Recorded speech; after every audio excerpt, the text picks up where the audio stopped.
बागो नाम लाखिनो हागोन बा गामिखौ नाम लाखिनो हागोन थ' नोंसोर मिथिगौ ना जे फरायनाया मोनसे खेला नङा बा फरायनाया पलिटिक्स नङा मिथियाबो बा आंनि काजिन्स बा आंनि आमाइनि फिसाला फिसौफ्राबो बेंटल कलेजाव फरायदों बा गभर्नमेन्ट कलेजाव फरायदों बा बड'लेण्ड इउनिभारसिटियाव फरायदों मा लानानै फरायदों बा जेनेरेल माने आर्ट्सआव फरायदों बा साइन्सआव फरायदों दा बिसोरो फरायगासिनो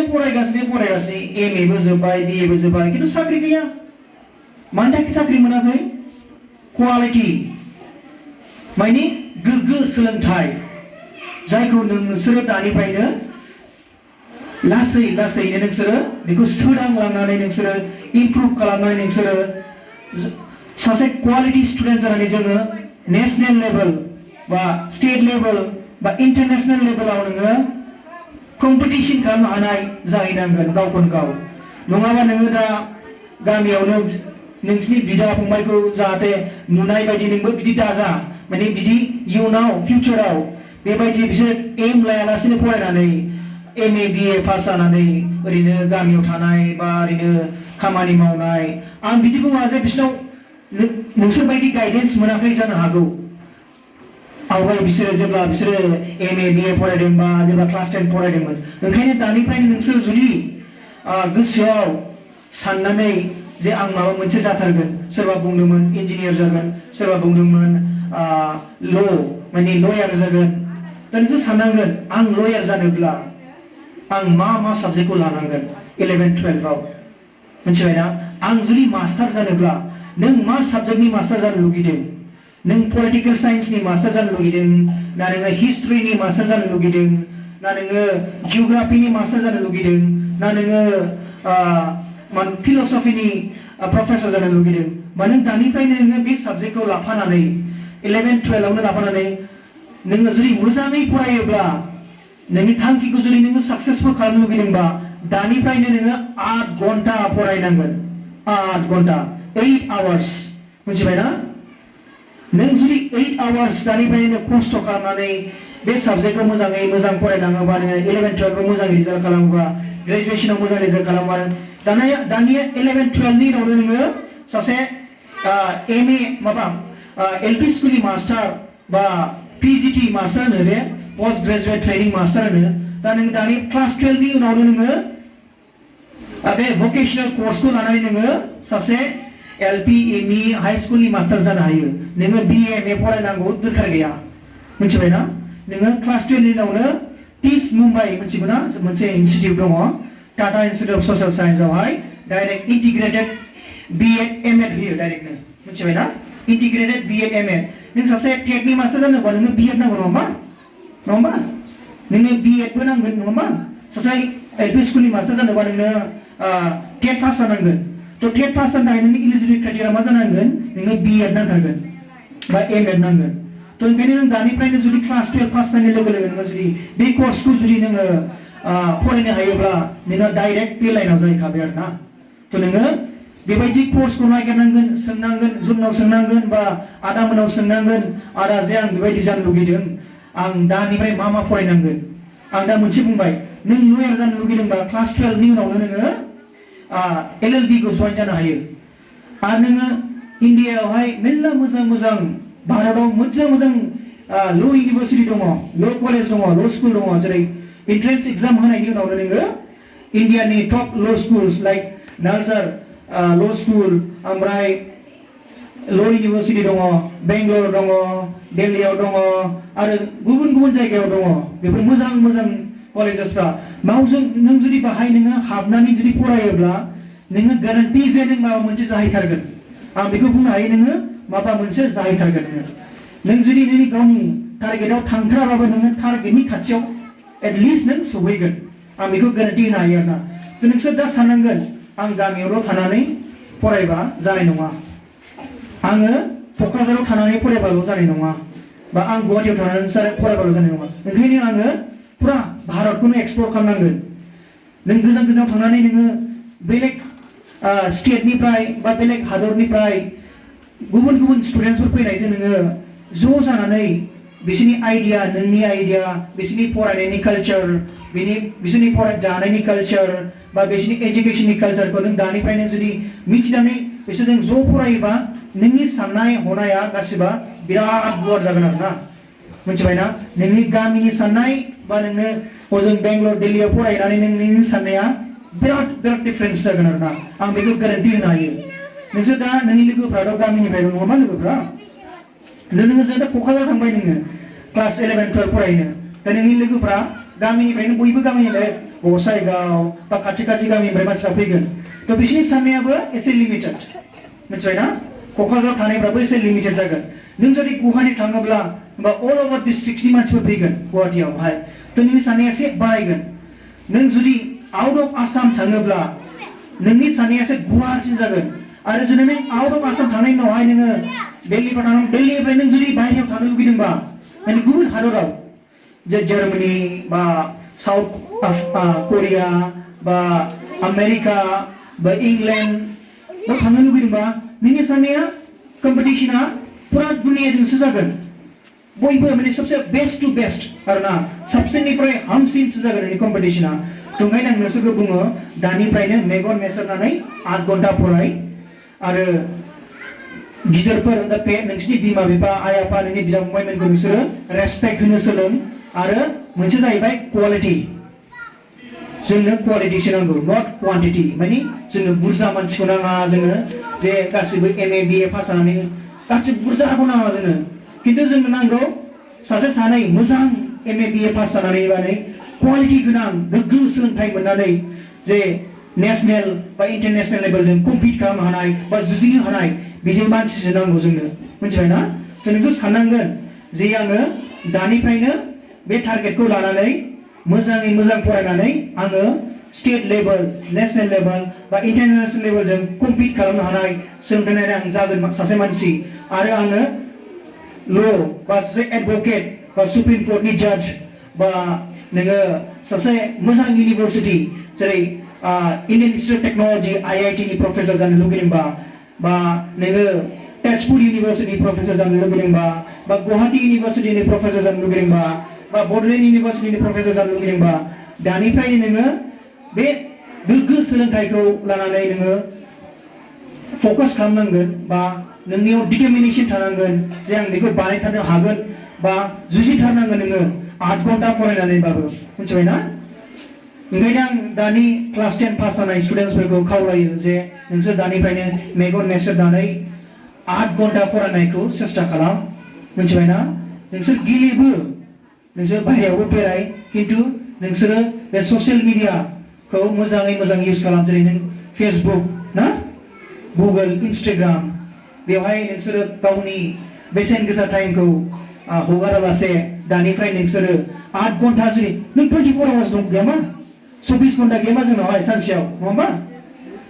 सानसेयाव जुदि 24 घन्टा दंबा 8 घन्टा फरायनायनि मा लस दं ना नों 6 घन्टा उन्दुयो नङा होमबा नों 6 घन्टा उन्दुनानै नोङो माखासे जा टाइम दङ नों ओंखाम सङो बा अबावबा थाङो बा क्लासाव थाङो बेनि उनावबो नों जुदि 6 घन्टा फरायनो बा 8 घन्टा फरायनो हायोब्ला नोंनि बे 24 आवार्स नि समा नोंना बिराद मोजाङै थांगोन मिथिबायना नोङो माने बे टाइमखौ नोङो वेस्ट खालामना नांनाय नङा मिथिबायना थ' नोंसोर दानिफ्रायनो सान बेखौ आरो नोंसिनाव मा नांगोन गल नांगोन फार्स्टआव बे गलखौ बे टारगेटखौ सहैनो थाखाय नोंनो मा नांगोन अबजेक्टिभ्स ना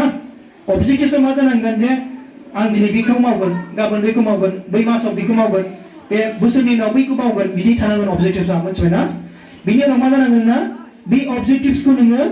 सक्सेसफुल माने बे अबजेक्टिभखौ कमप्लिट खालामनो थाखाय नों मा खालामनांगोन मोजाङै मोजां फरायनांगोन बे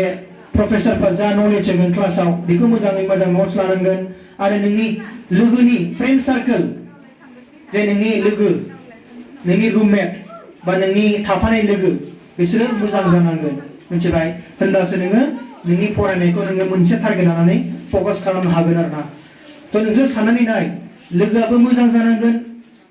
नोंनि बिमा बिफायाबो मोजां जानांगोन जाहाथे बिमा बिफायाबो माने फिसाजो बा फिसालाफोरखौहाय मोजां फरायाबा माबा मोनसे रायनायजों जानाय नङा लासै लासै बुजायनांगोन अख्रायै जानाय नङा मिथिबायना ओमफ्राय आरो बिमा बिफानाव सबसे 50-50 रेसपन्सिबिलिटिस थायो माने 100आव 50 थाखा 50 थाखा 50 थाखाया सासे गथ'नि 50 थाखाया नोंनि थ' मोननैजोंसो 100 थाखा जाया होमबा थ' बे 100 थाखाया 100% जानोब्ला पेरेन्ट्सफोरनिफ्रायबो 50% कन्ट्रिबिउशन्स थानांगोन बा नाजानाय थानांगोन ओमफ्राय गथ'निफ्रायबो 50% नाजानाय थानांगोन पेरेन्ट्सफ्रा मारै नाजानाय थानांगोन होनबा पेरेन्ट्स गथ'आ माबायदि फरायदों गथ'आ बिनि फ्रेन्ड सार्कला माबायदि बिनि लोगोनि सार्कला माबायदि बिनि जानाय थानाया माबायदि बेखौ मान्थलि बा उइकलि सोंनानै लानांगोन जे गथ'आ खस्थ' दं नामा बा फैसा थाखा गैयाबाबो थ' पेरेन्ट्सफोरनियावबो बेबायदि हास्थायनाया थानांगोन जे दिनै खेबसेयाव जायाखैबा नेक्स्ट टाइम आरो थांखिनानै बार रिक्वेस्ट खालामनानै माबाफोर जादोंब्ला माबाफोर नांगौ जेनेबा फैसा गैया नोंनाव होमबा नोङो जेनेबा गथ'नि थाखाय फिस होथारनांगौ होमबा मा खालामो नोंसोरो सोरबा नोंसिनि खुरमानिफ्राय लाथ'बाय बा सोरनिफ्रायबा दाहार लाथ'बाय दा दाहार लाथ'नानैबाबो बे गथ'नि सोलोंनायखौ नोंसोरो होथारनांगोन बेखौ खुनु माबा बादा गैया आरोना थ' नोंसिनि दानिफ्राय फैसा इनभेस्टमेन्ट खालामनायानो बे सेभिंस बायदिसो जाहैगोन इयुनाव गथ'फोरनि थाखाय मिथिबायना इयुनाव माने बे साख्रि मोनब्ला थ' नोंबो मोजाङै थानो हाबाय बा गथ'आबो मोजाङै मोजां खस्थ' जायालासिनो बा हालेवनाङालासिनो फैसानि पार मान्थ सेलारिजों नोंसोरखौबो हेल्प खालामनो हाबाय बिनि न'खरखौबो मोजाङै मोजां लाखिनो हाबाय दा आंनि केसाव जानो नाय जेन'बा आं साख्रि मोनबाय दा साख्रि मोननायनि उनाव आं सेलारि मोनबाय बा फैसा मोनबाय फैसा मोननाय लोगो लोगो आं बे फैसाखौ आंल'सो इउज खालामा ना बे फैसाखौ आंल'सो बाहाया ना थ' आंनि बिमा बिफायाबो बाहायो आं बिमा बिफानोबो हरो नङा होमबा बिसोरनोबो नांगौ जायो बा माइरं दैरं बायनायाव बा मैगं थाइगं बायनायाव बा खामला दुमला होनायाव फैसा नांगौ जाया होमबा नोंसोरबो बेबायदिनो जेब्ला नोंसोरो मास्टार जागोन बा प्रफेसर जानायनि उनाव नोंसोरो नोंसिनि बिमा बिफा बिदा फंबायखौ नोंसोरो हेल्प खालामनो हागोन मिथिबायना आरो नोंसोर साननांगोन जे जोंनावहाय दा कम्पिटिशना बिराद हाई माने मोनसे साख्रिनि थाखाय 100 जन एप्लाइ खालामो मिथिबायना आं जेब्ला साख्रि मोनदोंमोन आंनिया 111 जन एप्लिकेशन्स दंमोन सासेल' पस्ट मोनसेल' पस्ट दङ मोनसेल' भेकेन्सि दङ ओमफ्राय 111 जनता एप्लिकेशन्स बे 111 जन एप्लिकेशन्सआव नों सासेल' मोननांगौबा बेसेबां कम्पिटिशन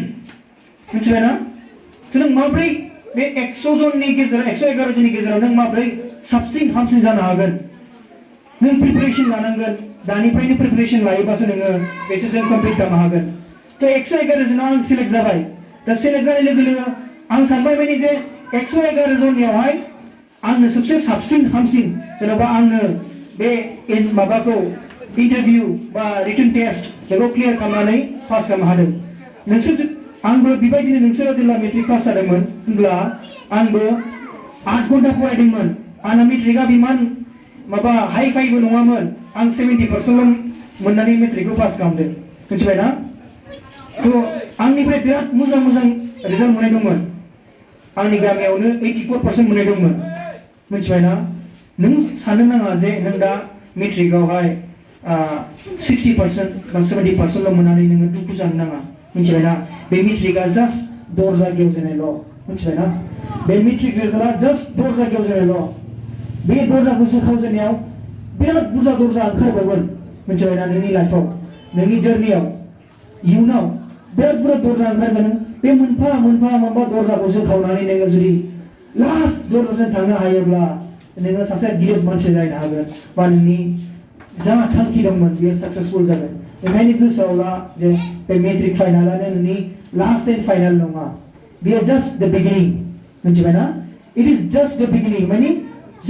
जाजेननायसो बेयो मिथिबायना दावगाजेननाय मोनसे नों जेनेबा ने स्टेप्सखौ गाखोबा नोङो बे बिल्डिंनि स्टेप्सखौ गाखोबा बे स्टेप्सखौ गाखोनायाव नोङो बे फार्स्ट स्टेपसो नों आथिं होजेननाय स्टेपसो बे मेट्रिकआ ओंखायनो जायफ्रा मेट्रिकआव खम मार्क मोनदों नोंसोर दुखु दाजा मेट्रिकआ नोंनि फाइनाल माबा नङा नोंनि एम्स एन्ड अबजेक्टिव्स बा गोल्स को डिफाइन खालामा बियो मिथिबायना बियो जस्ट द बिगिनिं नों बे मेट्रिक फाइनाल होनाय लोगो लोगो नों नेक्स्ट स्टेजाव थांबा 11 12 आसो बिराद इम्पोर्टेन्ट मिथिबायना नोंसोर दा 11 12 आव जुदि मोजां खालामनो हायोबा नोंसोरो ग्रेजुएशनाव बा नोंसोरनि स्पेशलाइज कर्सआव नोंसोरो बे पार्सेन्टेजजों लानानै एडमिशन लानानै नोंसोरो मोजां स्कुल बा कलेज बा इउनिभार्सिटियावहाय एप्लाइ खालामनानै नोंसोरो फरायनो हागोन आरोना दा नोंसोरनि टारगेटआ जानांगोन दा मेट्रिकआ जोब्बाय बे पार्सेन्टेजआ थांबाय नों थार्ड डिभिजन मोनदों बा सेकेन्ड डिभिजन मोनदों खुनु फाराग गैया